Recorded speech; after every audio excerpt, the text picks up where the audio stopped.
Let's go ahead and talk about Ukraine. Major kerfuffle here in Washington. The Secretary of the Navy made some true comments, which he then had to walk back after a massive outcry from the pro-Ukraine community, both on Twitter and within the government. So let's go ahead and put this up there on the screen. The original comments from the U.S. Naval Secretary were, quote, "We may need, within the next 6 months, the U.S. Navy may need to choose between arming itself or arming Ukraine." These were comments that were made to defense reporters. Now, afterwards, and this is also a press story, because that reporter ended up deleting that tweet at the request of the naval secretary. Wow. Because he said he needed to fully explain his comments in context. So, all right, I'll give you guys the context, which is basically reiterating exactly what he said.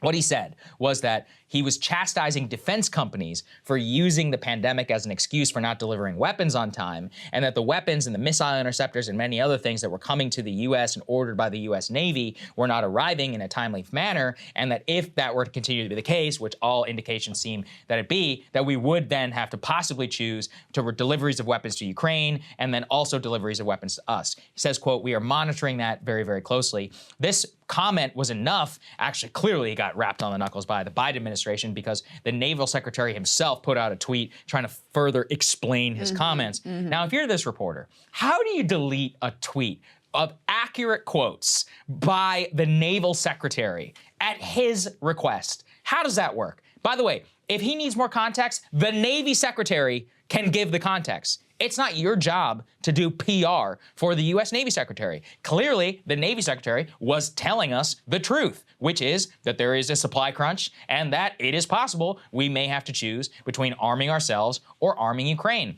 And by the way, that is a long-standing problem that people in the U.S. munitions industry and others have been talking about 4 months now. Yeah, it is not a surprise. We've been bringing it up for a while. We've been talking about it here on our show. It doesn't take a genius. Just go look at what their actual publicly testified comments before Congress are. I believe we've covered that several times here on the show. It also underscores to me why some of the chief diplomacy pushers in the Biden administration, and this is shocking, it's not the White House, it's not the National Security Council, it's the military.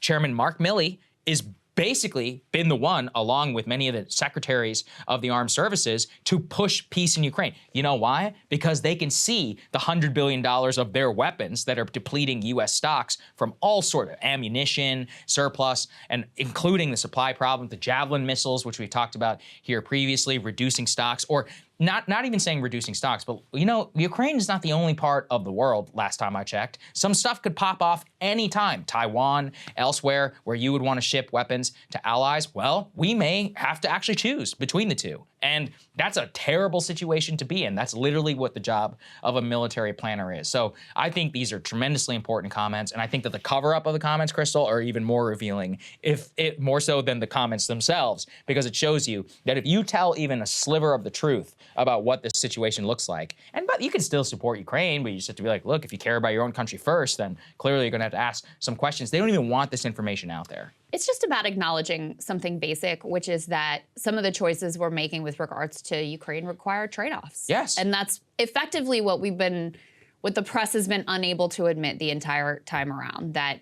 our limitless aid to them, the type of weapons that we're shooting, that we're sending rather, the provocations with regard to Russia and escalation, the economic sanctions, all of these things are not just clear-cut good.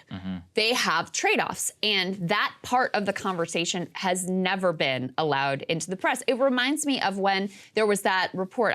CBS, were they the ones that did the report on how a lot of the early weapons that were being shipped in, how nobody really knew where they went, and there was no accountability for whose hands they were ending up in, and there were concerns that were being raised by Europeans about these weapons being resold on the black market. And it was effectively the only reporting we have gotten on that problem from the mainstream press.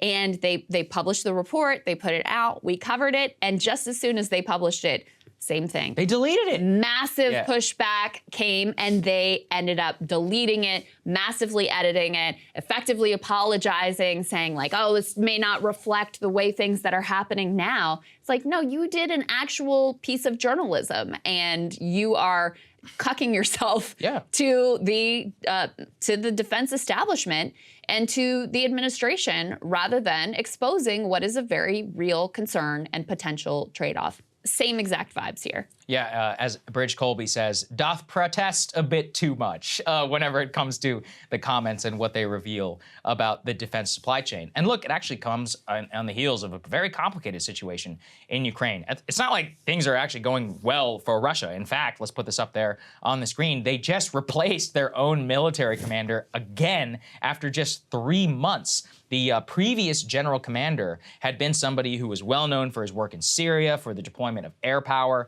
in order to bolster the Assad regime. Well, the new military commander that they have gone ahead and put into place, there's a lot of criminology that's happening right here as to what exactly all of it means. But in general, you know, when you're replacing military commanders every 3 months or so, just not a particularly good look. That's not really how competent military should be run. And it's an implicit failure acknowledgement really on their part as to what exactly all of that means. I mean, really, I think what you can point to is that having the demotion for the previous joint commander, I can never say the name, Surovikin, was actually being framed as an increasing in the status of the operation by appointing possibly more higher ranking commander. It could set the stage for a couple of things that there will likely be, and this I'm reading from some defense analysts here in Washington, it is likely that this could show you that there will be a spring offensive rather than just more of a defensive air campaign waged across Kyiv, which we've seen, you know, going on Kyiv and critical energy infrastructure. This would be somebody who would be able to marshal forces, some 150,000 mobile forces and others, and possibly there could be a second draft in Russia, although domestically, you know, who knows how that will all come to bear. Overall, what people are genuinely trying to read the tea leaves and look at is that this is a signal that the Russians are not giving up, that they're actually probably going to move in an even more offensive direction come in the spring offensive whenever the weather gets better. There was a Financial Times article that put it this way. They talked to an expert who said they're just shuffling the deck because they're in a dead end and have no idea what to do. These guys are all old men pushing 70. They don't know how to fight in a modern war. The person likened the reshuffle to a classic Russian parable about a group of forest animals who form an incompetent instrumental quartet and ask a nightingale for advice only to be told, quote, arrange yourselves any way you like. It will make no difference. You will never become musicians. Yeah, that's funny. So that's the other way to look at it is, you know, they're trying to reconfigure, and there's just no doubt that this has not gone the way that Russia thought it would go, that much of the world ultimately thought it would go. There were failures from the beginning. The ship hasn't really been righted. And also the previous dude who was in charge, there was a lot of criticism of him also from the like hard right nationalist hawkish faction, which seems to be incredibly influential with Putin and the Kremlin. I mean, they're the ones whose critiques they consistently seem to respond to. Yes, exactly. And let's also get to this next part. This one, look, you got to take this with a massive grain of salt. It's CNN. It's also reported by the U.S. intelligence community. It's possibly true, so let's put it up there on the screen, about how Russian artillery fire appears to be down nearly 75%. There's two ways from some of the defense analysts that I looked at as to what that means. Number one is that they are running very, very low in the amount of artillery that they have. Number two is that they're saving their artillery right now for the possible spring offensive come later in a few months. Now, either way, it's not a good situation, what we just talked about with the U.S. Whenever you have to husband arms and try and strategically deploy them and you don't have a surplus, that's a problem because, of course, there are trade-offs. So there are two ways to go about this. It could be that the ceasefire that was ordered by Putin on Russian Orthodox Christmas and during the holidays was one way to try and conserve ammunition amid some of the pushes, the small pushes that they're making right now, and push things all towards the spring offensive. Or it could show you that they just have, and this is probably undeniable at this point, a systemic problem in terms of resupplying their military, and they still don't have the supply chains to make all that up, even with arms purchases from Iran and from North Korea.